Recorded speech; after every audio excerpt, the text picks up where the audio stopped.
You hear this all the time. Jiu-Jitsu isn't a race, it's a marathon. That might be true, but I don't want to be jogging at the same pace as everybody else. In this video, I'm going to be sharing secrets with you guys on how you can rank up faster in Jiu-Jitsu, not only belt-wise, but technique-wise as well.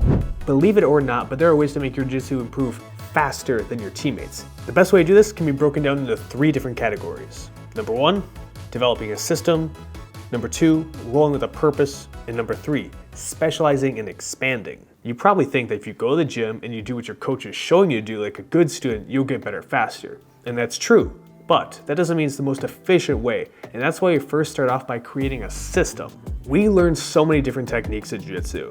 You got footlocks, guards, chokes, lapel attacks, a bunch of other crap that you'll see me do on the channel that may not work for you at all. And the list goes on. But don't you think it's strange that when you start Jiu-Jitsu, you're just thrown into the class, and even if you aren't good at that technique and it doesn't fit your body style at all, you're gonna be doing what the coach shows you. We're completely at their mercy, hoping that their techniques align with our game. For example, my first coach absolutely loves Kimuras, but do you see how small these arms are? It's the biggest piece of dog shit. There's no way I'm gonna be ripping off Kimuras on anybody. And you could be in the same boat. Maybe your coach is a 270-pound heavyweight showing big man techniques and you're like 140 pounds just trying to keep the women off you. That's why if you wanna seriously improve in Jiu-Jitsu, you need to find moves that work for you and build a whole system around it. For my personal example, I love the guillotine, no shocker to anyone. But I sucked at it all the way from white belt to blue belt, and even when I started doing them at purple belt, I wasn't great at it. But I knew I wanted to be good at them one day. And the first part about making this move part of your system is that you need to hammer this every single day that you can. Do it at rolling, do it in the live technical rounds, do it during sparring, anytime that you can. But the problem is with any technique you want to get good at, you probably suck at it. But just because we suck doesn't mean we're not going to do it. Even if we're going to lose, we're going to keep doing the technique. For example, if I go for a guillotine, and I wrap my arm around their neck, and they're hand fighting. Naturally, I learn about how they're going to hand fight. Are they keeping their hands tight to their neck? Are they stuffing my hand down? What options do they have to try and escape, and what other options open up to me?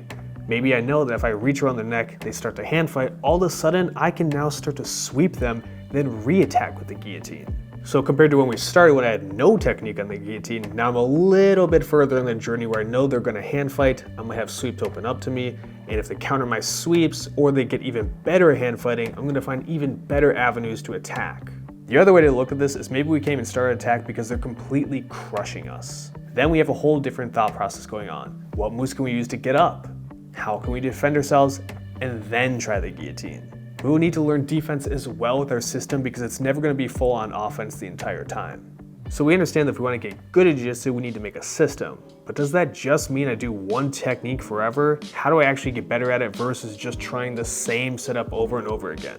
That's why we roll with a purpose. Rolling is definitely the most fun part of the sport. I have no idea why you'd practice Jiu-Jitsu if you never want to try your techniques on something that's actually alive. But let's not kid ourselves. A lot of the times, rolling is a dick measuring contest and we're not trying to improve our future in the sport at all. We're just trying to win. We want so badly to get that victory that we use lackluster technique just to see a short-term goal. But what if we change this? Maybe your half guard game is trash, which may not be too far-fetched for some of you. How about in the next round if we start on bottom in half guard, fully knowing we suck at this, and our only goal is we want to come up and grab an underhook. If we can at least get to the underhook, that means we're having slight progress and small mental victories, which of course we can build up on. Now stay with me here. What if we use that underhook and we try to see where we could go from here? Our opponents may counter, they may go to a wizard to go over the arm and prevent us from coming up. We could try entering into the dogfight, for example, or scooping underneath the leg. We have options. And even if the options go completely wrong because you overestimated your skill and that dude is a brown belt while you're a white belt, you still got a little bit of a win. Just remember that you went into this round only wanting an underhook. Sure, you got tapped out 32 times in 5 minutes, but you won your goal and you've gained a little bit of knowledge in the process. Now, imagine we take our system that we're developing and we combine it with rolling with a purpose. If we can go into our next round only wanting to guillotine, and I have a few ideas such as scooping underneath the chin to get the grip and getting my back off the mat, then I may be ready for step 3. And that is specializing and expanding.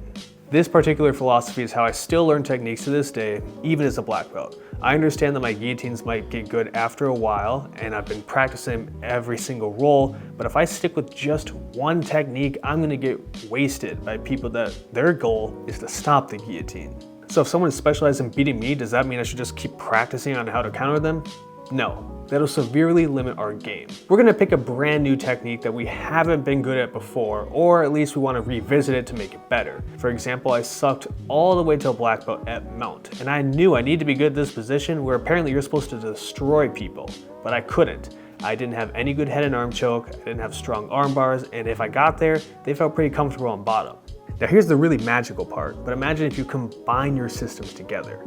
If you were really good at guillotines before, and now you've been practicing mount for 6 months, guess what? You can start mounting people and then guillotining them from there. Even if you're using techniques like you were doing a toe hold before, and now you wanna master back control, you're gonna find a lot of similarities between the two of them. If you think you can hold somebody's back down without control over their leg, I've got another thing to tell you. Overall, with this knowledge though, the biggest thing I can tell you is that you need to find and create your own system. The things you're gonna learn every day from Jiu-Jitsu, whether it's because of YouTube or what your coach is showing you, probably won't jive perfectly for you. But if you can find one technique, master it over 6 months of time, and then move on and keep trying to apply different techniques during your rolls, you're gonna get so much better at Jiu-Jitsu compared to your teammates, as they're just gonna be doing random techniques that they're shown all the time. With that being said, if you at least wanna look stylish in Jiu-Jitsu, make sure to check out xmartial.com. They have a great plethora of rash guards, gis, shorts, whatever you wanna see. They have it all for you, and with promotion code Tyler10, you'll be able to save yourself some extra money while looking fancy on the mats.